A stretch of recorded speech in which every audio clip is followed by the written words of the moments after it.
이 로마서 5장 본문의 말씀을 읽어보면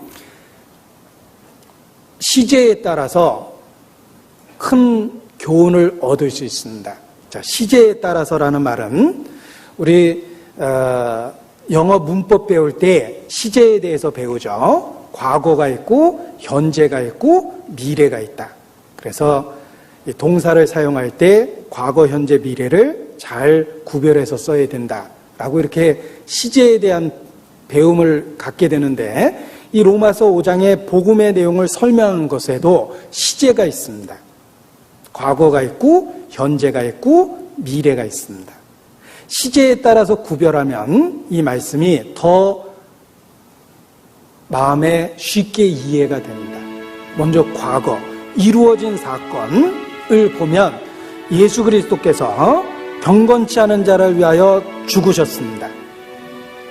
그래서 이미 이루어진 과거와 관련해서 5장 1절 우리가 의롭다 하심을 얻었습니다. 이게 이루어진 사실입니다. 복음의 내용 속에는 과거가 있습니다. 이미 이루어진 속죄, 완성된 속죄가 있습니다. 우리에 대한 무죄 선언을 이미 하신 것입니다. 그래서 부활하신 예수께서 제자들에게 처음으로 나타나셨을 때 첫 번째 한 말이 무엇입니까? 객관식으로 여쭤보겠습니다. 1. Hello everyone. 2. 밥 먹었냐? 3. 너희에게 평강이 있을지어다. 몇 번입니까? 너희에게 평강이 있을지어다. 부활하신 예수께서 제자들에게 첫 번째 나타나셨을 때 하신 말씀입니다. 너희에게 평강이 있을지어다 하고 손과 옆구리를 보이셨죠. 여러분, 평범한 인사말이 아닙니다. 왜냐하면 구약 성경에 악인에게는 평강이 없느니라 라고 선언되어 있습니다. 죄인에게 평강이 없습니다. 죄인은 영적 사형수입니다. 영적 사형수에게 무슨 평강이 있겠습니까? 그런데 부활하신 예수님은 우리에 대한 평강을 선포했습니다. 너에게 평강이 있을지어다. 평강, 화평, 평화 다 똑같은 말입니다. 영어로 어떻게 번역하시겠습니까? Peace, 평강이 있다라는 뜻이에요. 평화라는 뜻입니다. 예수께서 죽고 부활하셔서 하나님과 우리 사이에 화평, 평화를 선포한 겁니다. 그래서 5장 1절에 우리 주 예수 그리스도로 말미암아 하나님으로 더불어 화평을 누리자 그랬죠. 하나님과 우리 사이에 평화가 선포된 것입니다. 우리에 대한 영적 수배가 해제되었습니다. 우리는 의인이 되었고 하나님의 아들이 되었습니다. 이제 더 이상 하나님과 불화 상태에 있지 않습니다. 그것이 우리에게 이루어진 과거, 성취된 구원입니다. 우리는 하나님과 화목하고 의롭다함을 받았고 하나님과 평화한 상태에 있게 된 것입니다. 찬송의 가사에 내 맘속에 있는 참된 이 평화는 누구도 앗아갈 수 없네.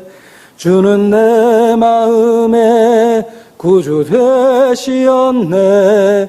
오 주 없이 살 수 없네. 내 마음속에 있는 참된 이 평화는, 이렇게 찬양을 하는데 정말 마음에 공감하면서 부를 수 있습니다. 하나님과 우리 사이에 평화가 이루어졌기 때문에 그렇습니다. 예수 그리스도께서 이루셨습니다. 하나님과의 화평을 이루셨습니다. 화목된 자죠. 의롭다함을 받은 자입니다. 하나님과 우리 사이에 평화가 이루어졌습니다. 내가 육신을 갖고 이 땅에서 피곤하고 힘들고 고통스럽죠? 그러나 살만합니다. 왜? 우리가 있는 이 위치가 지성소거든요. 주님과의 친밀함을 누리고 있고 내가 받는 고통은 주님이 주시는 친밀함을 누릴 기회를 만들어줍니다. 그 권리를 마음껏 누리셔야 돼요. 예수 그리스도로 말미암아 우리가 그와 같은 친밀함을 누리고 살 수 있게 만들어준 겁니다. 우리가 은혜로 서 있는 이 은혜의 들어가름을 입었습니다. 우리를 은혜로 다루십니다. 법으로 다루시는 게 아니에요. 은혜로 다루십니다. 그래서 때마다 일마다 우리가 얼마든지 주의 도움을 구할 수 있는 겁니다. 고아처럼 신앙생활하는 건 불신입니다. 죄입니다. 부모의 사랑을 받고 있는 아이가 고아처럼 쓸쓸해하고 외로워하고 우울해하면 부모를 슬프게 합니다. 부모에 대한 모독이에요. 여러분, 그 자녀에게 뭐라고 얘기하고 싶습니까? 네가 아비가 없냐 어미가 없냐 왜 우냐 그러죠. 마찬가지예요. 우린 고아가 아닙니다. 고아처럼 신앙생활하는 거 불신이라고 그랬습니다. 죄라고 그랬어요. 고아가 아닙니다. 왜 우울해하고 왜 슬퍼하고 왜 절망합니까? 고아가 아닙니다. 때마다 일마다 도움을 구하면 됩니다. 우리가 가장 친밀한 곳 지성소에 서 있기 때문입니다. 그 권리를 마음껏 누리셔야 돼요. 그리고 이러한 놀라운 권리는 우리의 환난조차도 능히 견딜 수 있는 마음을 줍니다. 그래서 3절에 우리가 환난 중에도 즐거워한다 그랬죠. 환난 자체가 즐거운 게 아닌다. 환난 때문에 받게 되는 주의 은혜, 주님의 친밀함을 느낄 수 있는 기회가 있기 때문에 그래서 기뻐하는 거예요. 우리가 누리고 있는 이 특권은 환난 자체도 기쁘게 할 만큼 놀라운 특권 속에 있는 거라는 거 아셔야 됩니다. 그리고 우리의 구원과 관련해서 미래가 또 있습니다. 이 미래는 5장 2절에 보면 하나님의 영광을 바라고 즐거워한다 그랬죠. 하나님의 영광을 바라고 즐거워하는 것. 우리에게 약속하신 준비된 다가올 세계가 있습니다. 그 하나님이 예비하신 영광을 바라보면 우리가 그 미래를 보고 또한 기뻐할 수 있습니다. 지금은 환난 중에 있다 하더라도 그 예비된 영광을 보면 말할 수 없는 기쁨을 느낍니다. 좀 유치한 얘기지만 좋은 그 잔치집에 초대되었다라고 가정을 해보죠. 그러면 오늘 초대된 날입니다. 그 바로 전에 하는 식사는 굶어도 흐뭇합니다. 이따 잘 먹으려고. 그리고 또 자녀하고 함께 가게 됐다면 아유 조금만 먹어 이놈아, 가서 맛있는 거 먹어야지 라고 얘기하겠죠. 자, 보십시오.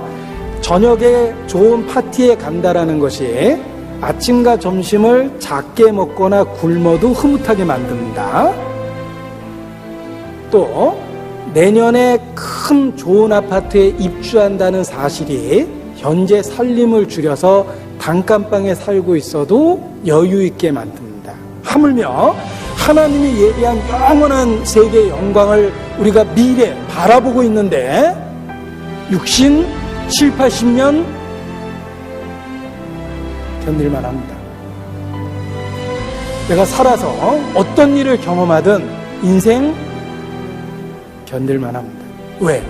영원한 예비된 영광스러운 것을 보니까 현재가 견딜만 한 거예요. 그래서 약속을 바라고 즐거워할 수 있고 장차올 영광을 바라고 기뻐할 수 있는 것입니다. 이것이 크리스찬이에요. 복음이 우리에게 허락한 겁니다.